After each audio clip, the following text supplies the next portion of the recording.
School থেকে ফেরার পথেই বাচ্চাদের জন্য ব্রেড নিয়ে বাসায় আসলাম। ভাবলাম সন্ধ্যের সময় কিছু একটা করে দেব। তো যেই বাবা সেই কাজ। বাসায় কিছু উইংস ছিল, সেগুলো দিয়ে কাজটা সারিয়ে ফেললাম।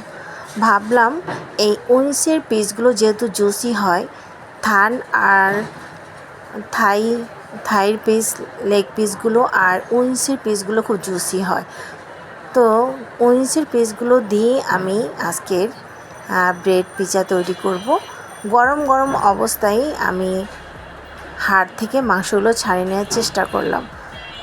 আর চিকেন ভাজার জন্য যা যা লাগে সেটা কম বেশি আমরা সবাই জানি, সেটা আর বললাম না।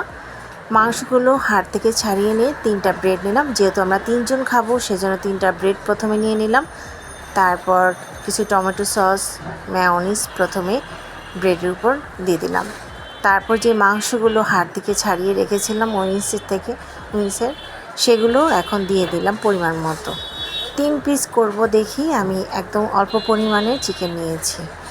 তারপর কিছু চিজ দিয়ে দিব গ্রেট করে। এটা খেতে কিন্তু খুবই মজা। যদিও ব্রেড পিৎজা আমি বলেছি পিৎজার মতো টেস্ট না আনলেও খেতে কিন্তু খুবই সুস্বাদু।